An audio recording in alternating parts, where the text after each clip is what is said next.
Բարի լույս մեզ նոր միացած հեռուստադիտողներին, շարունակում ենք մշակութային զրույցները, տեղափոխվենք երաժշտության ոլորտ։ Օրեր առաջ Արնո Բաբաջանյանի համերգասրահում տեղի է ունեցել ջութակահարուհի Մարիամ Սմբատյանի ժառանգություն եւ վերածնունդ մենահամերգը, նվիրված նրա պապիկի ՀՀ վաստակավոր արտիստ, պետական կոնսերվատորիայի պրոֆեսոր, ջութակահար մանկավարժ Հենրիկ Սմբատյանի ծննդյան 90-ամյակին եւ նրա պայծառ հիշատակին։ Այժմ մեր տաղավարում են ջութակահար արվեստագիտության թեկնածու դոցենտ Երևանի Կոմիտասի անվան պետական կոնսերվատորիայի նվագախմբի ֆակուլտետի դեկան Ռուբեն Սմբատյանը եւ միջազգային տարբեր մրցույթների եւ փառատոնների դափնեկիր ջութակահարուհի Մարիամ Սմբատյանը։ Բարի առավոտ, ուրախ եմ, որ մեր տաղավարում եք։ Բարի առավոտ։ Եվ հենց առաջին հարցը, որ կուզեի տալ, նախ տպավորություններն են մենահամերգից, Մարիամ, ինչպիսի տպավորություններ ունես, ինչ ոգևորություն կար քեզ մոտ։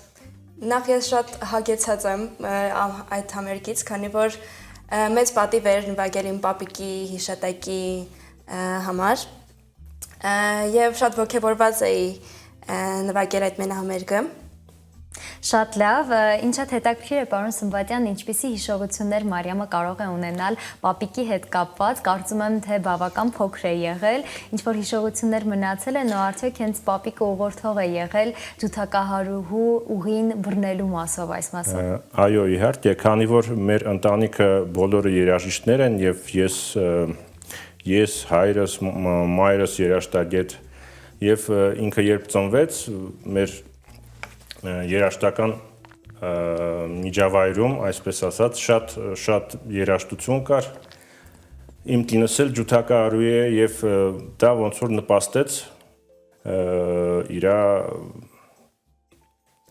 մասնագիտական որոշմանը, այո։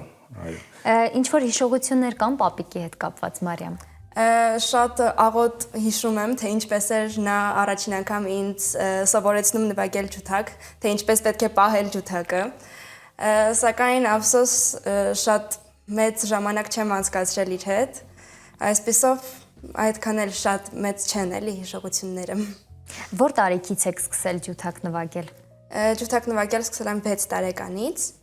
Սկզբում սկսել եմ Գագիկ Սմբատյանի դասարանում, ապա շարունակել եմ Արտուր Տեր-Հովհաննիսյանի դասարանում։ Իսկ փոքր տարիքում ջութակը ձեզ համար դժվար գործիք էր ձեռքում պահելու, ճիշտ ուղղությամբ շարժելու նաև մասով։ Դե միշտ սկիզբը շատ դժվար է լինում, բայց որ արդեն մեծանում ես, որ հասկանում ես, թե ինչ հաճույք ես դու ստանում արդեն նվագելուց, ելույթներ ունենալուց, դա մի մեծ հաճույք է եւ շատ հաճելի է նվագել։ Կցանկանայի հավելել, որ իհարկե ջութակ գործիք սովորելը շատ դժվար է եւ փոքր տարիքից են սկսում։ Մարիամը իհարկե շատ ոգևորված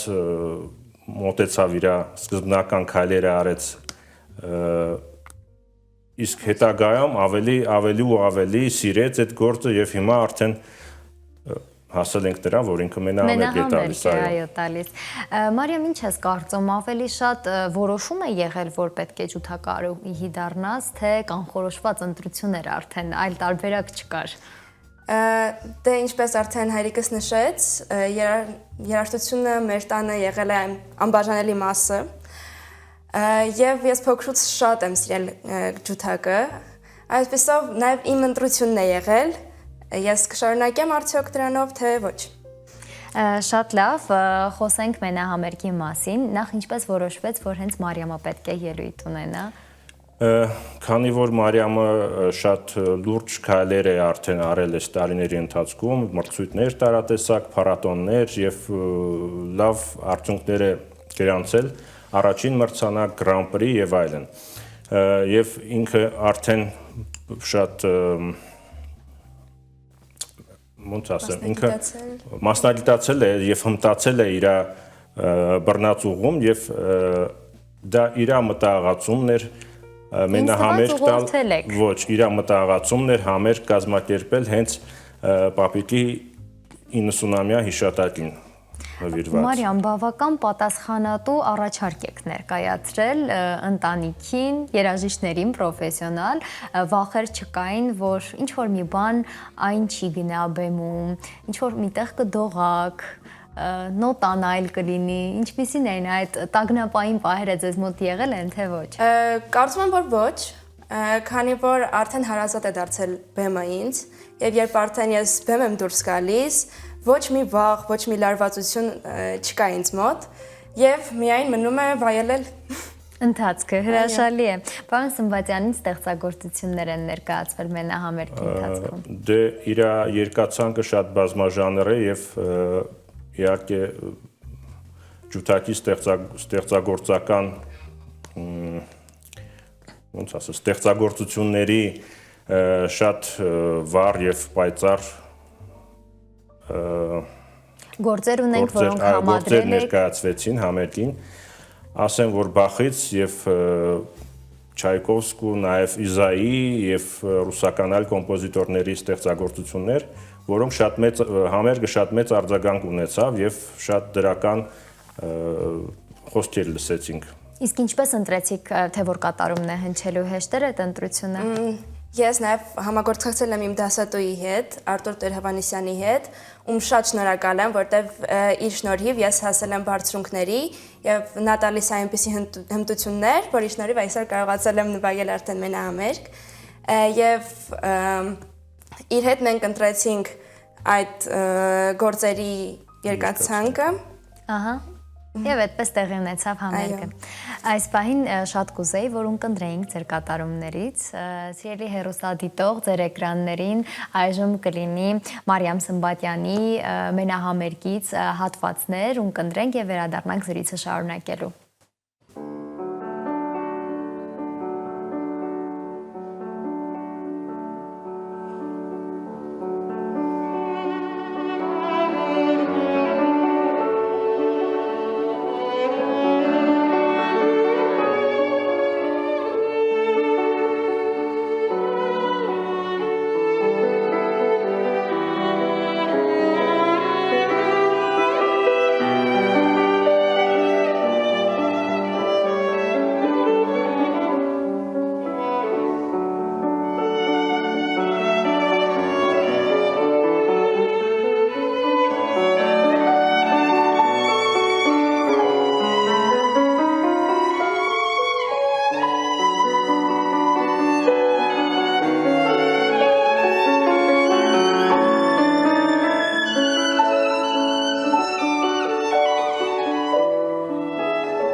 Փշաքաղվելու մակարդակի հրաշալի կատարում էր Մարիամ, շնորհավորում եմ։ Ում ստեղծագործությունն եք կատարում։ Այդտեղ կատարեցի Ալեքսանդր Գլազունովի, Ռայմոնդա Բալետից մեծ ադաժո ստեղծագործությունը։ Ով էր ձեզ նվագակցում։ Ինձ նվագակցում էր շատ հրաշալի դաշնակահարի Աստղիկ Ղուկասյանը։ Իսկ այլ երաժիշտներ եղել են մենահամերգի ընթացքում, թե ջութակի եւ դաշնամուրի նոտաներ են հնչել։ Այո, ջութակի եւ դաշնամուրի, եւ նաեւ նվագել եմ սոլո ստեղծագործություններ միայն մենանվագ ջութակի համար, ինչպիսին էին Բախ, Պարտիտա, համար 2, Իզայի, երկրորդ սոնատան Եվ այլն։ Բավական հետաքրքիր եւ արժանի գործեր նվագելու։ Հետաքրքիր է, մենք խոսեցինք Մարիամի զգացողություններից բեմում, բեմից հետո տպավորությունների մասին միջոցառումից, բայց չանդրադարձանք, թե ընտանիքը ինչ զգացողությունների մեջ էր, երբ Մարիամը բեմում հանդես էր գալիս, սա առաջին մենահամերգն է։ Այո։ Այն էլ առաջին մենահամերգին։ Իհարկե անչափ հուզիչ եւ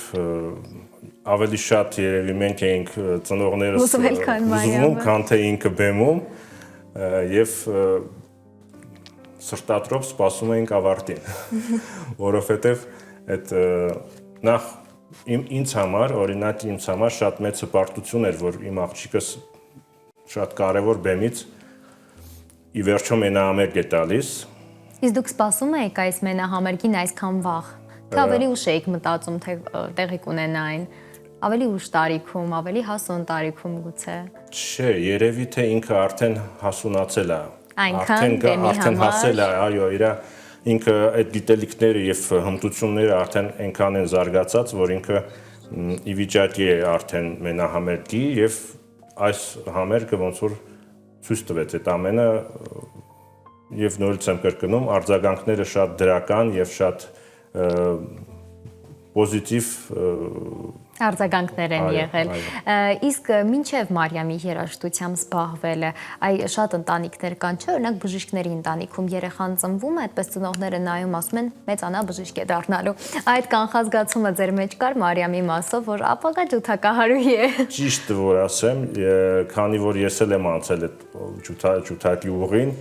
ես չէի ուզում, որ ինքը ջութակով շարունակի։ Շատ հետաքրքիր բան եք ասում, ինչու բոլոր ծնողները չեն ուզում, որ երեխաները դառնան իրենց մասնագիտության կրողը, որովհետև բարդ է ուղին, որով իրենք են անցել։ Այո, որովհետև բարդ է եւ մի քիչ հեռանկարային պետք է նայել, արդյոք այդ մասնագիտությամբ հետագայում կկարողանաս դու ինքդ քեզ ոնց որ ասում, ապահովել, պահել, հա։ Եվ Մարիամ, լավ է ջութակահարու կարիերան, ջութակ։ Իհարկե, որովհետև ամեն բեմը, ամեն ելույթը շատ մեծ դրական էներգիա է քեզ տալիս եւ դրանով քեզ երջանկացնում ես, այսպես ասած։ Հրաշալի է։ Շատ լավ, ես կուզեի նաև անդրադառնալ նախապատրաստական աշխատանքներին, ասացիք ընտանիքի անդամներին, որ ուզում եք մենահամերգ տեղի ունենա, սկսեցիք աշխատել, որքան տևեց այդ ընթացքը, երբ փորձերից հասակ արդեն բեմի մակարդակի հանդես գալու վիճակին։ Դե այդ ընթացքը, այսպես ասած, ժամանակ չունի, քանի որ մենք անդադ աշխատում ենք ձգտել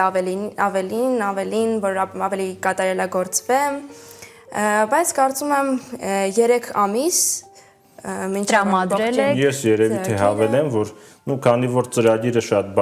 բազմազան էր եւ իր երաժշտական ուղու ընթացքում ինքը նոր գործեր է սովորում շատ արագ եւ կարելի է ասել, որ ընթացքի մեջ ընտրած տարբեր ստեղծագործություններ, նոր ստեղծագործություններ, որ այս 3-4 ամսվա ընթացքում ինքը հասցրել է պատրաստել։ Դա հեշտ գործ չի, իհարկե։ Դե բնականաբար։ Բայց ինքը շատ պատվով եւ լավ դրսևորեց իրեն։ Արդեն պլաններ կան գալիք մենահամերգների կամ գուցե հենց այս ընտրված երգացանկով հանդես գալու եւս մեկ անգամ։ Դե քանի որ արդեն ունեմ նոր ծրագիր, պետք է աշխատել նոր ծրագրի վրա եւ ձգտել ավելի մեծ բեմերի, մեծ ֆեստիվալների, մրցույթների։ Դեռևս չունեմ եկող համերգներ, սակայն անպայման պլանավորում եք։ Տարին ինչպես է ամփոփելու, ինչ որ բան սպասվում է ձեր կողմից, թե ոչ։ Երևի ես կասեմ, քանի որ ինքը սովորում է Չայկովսկու անվան երաժշտական դպրոցում, որտեղ նաև հանրակրթական, այսինքն Չայկովսկու անվան միջին մասնագիտական երաժշտական դպրոցում, եւ այնտեղ համերգներ են կազմակերպվում, ինչպես դասարանային, այնպես էլ հաշվետու համերգներ, գրեթե ամեն տարի եւ ամեն կիսամյակը ինքը մասնակցում է անպայման եւ մենք ունենք ապագայում, մոտ ապագայում դեկտեմբերի վերջին եւս սպասվում են ելույթներ։ Շատ Դեռ լավ։ հստակ չգիտենք ինչ, բայց հաստատ հաստատ սպասվում սպասվում են։ Ուրեմն հաջողություն ձեզ այդ ելույթներում։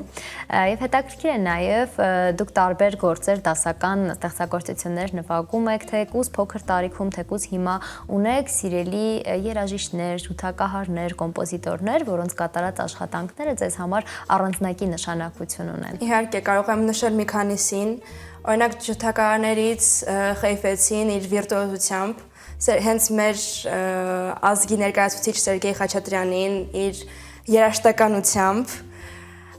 այդ նուրբ հնչյուններով, այսպես ասած, ունեմ սիրելի կոմպոզիտորներ, ինչպիսին են Չայկովսկին, Բեթհովենը։ Ահա։ Իսկ ընտանիքը ուղղորդել է ձեզ, թե ինչ լսեք մանկուց, ինչ սիրեք, թե արդեն ինքնուրույն եք, չէ, որ տանը արդեն այդ երաժշտական միջավայրը կար։ Դե փոքրուց, քանի որ ես լսել եմ միշտ տանը երաժշտություն, իրենք անպայման ինձ ուղղորդել են, թե ինչ կարելի է լսել, ում կատարումը լսել, ոնց կատարելագործվել։ Շատ լավ, եւ կուզեի իմանալ, թե Հենրիկ Սմբատյանի 90-ամյակին նվիրված այլ միջոցառումներ եւս կանխատեսվում են, որ կլինեն, ինչ որ բաներ կան նախատեսած, թե դեռ այս մենահամերգով էիք տարված։ 90-ամյակը արդեն ավարտվեց, այսինքն ինքը 24-ի իր ծննդյան օրը հենց երեկ էր, դեկտեմբերի 5-ին, եւ 24-ի դեկտեմբերի 5-ից մինչև 25-ի դեկտեմբերի 5 այդ ժամանակահատվածում իհարկե մենք կոնսերվատորիայում կազմակերպեցինք բաժնի համերգ, դարային գործիքների բաժնի համերգ, դրանով երևի բացվեց տարին, ուրիշ միջոցառում չի եղել։ Եվ զրույցը ամփոփելով կուզեի անդրադառնանք Մարիամի մրցույթներին, փառատոներին, միջազգային, որին մասնակցել է, ամեն անգամ Հայաստանն ես ներկայացնում, ինչ զգացողություն է քեզ համար հայրենիքի անունից հանդես գալը եւ հաղթանակ տանելը, որովհետեւ այդ հաղթանակը ստացվում է ոչ միայն քոնն է, քո ընտանիքինը, այլ նաեւ հայրենիքինը։ Ճիշտն ասած, դա բարդ է, քանի որ դու ներկայացնում ես քո երկիրը եւ պատվով պետք է դուրս գաս այդ այսպես ասած իրավիճակից։ Շատ երևի պատասխանատու պահ է դա։ Շատ լավ, դե ձեզ առաջիկայում նոր մրցույթներ, նոր փառատոներում հաղթանակներ եւ նոր համերգներ ու մենահամերգներ եմ մաղթում։ Մարիամ, մենք ձեր ուղուն դեռ կհետևենք եւ հուսամ նորություններ լինելուց էլի տաղավարում ջերմ զրույցներ կունենանք։ Շնորհակալ եմ ընդգրկելու այսօրվա հաղորդմանը մեզ։ Ձեզ եմ շնորհակալ, ձեզ եմ շնորհակալ, պարոն Սմբատյան։ Հրաշալի է, որ սերնդի գիծը հետաքրքիր կերպով, գեղեցիկ կերպով պահվում է եւ արժանի սերունդ է պարոն Սմբատյանի շարունակում։ Այո։ Սիրելի հեռուստադիտողներ, այսքանով մեր առավոտյան ծրագիրը մոտենում է իր ավարտին, բավական մշակութային հագեցած զրույցներ ունեցանք եւ կարծում եմ հեռուստադիտողը տպավորված է դրանցով, բացահայտված տաղանդներով եւ թեմաներով։ Ես չմոռանամ շնորհակալություն հայտնել մեր գլխավոր գործընկեր Արփինետ ընկերությանը, որը ապահովեց այս որակյալ ջերմ եւ լուսավոր եթերը։ Ձեզ համար տաղավարում աշխատեց Արմինե Թովմասյանը, դեռ կհանդիպենք։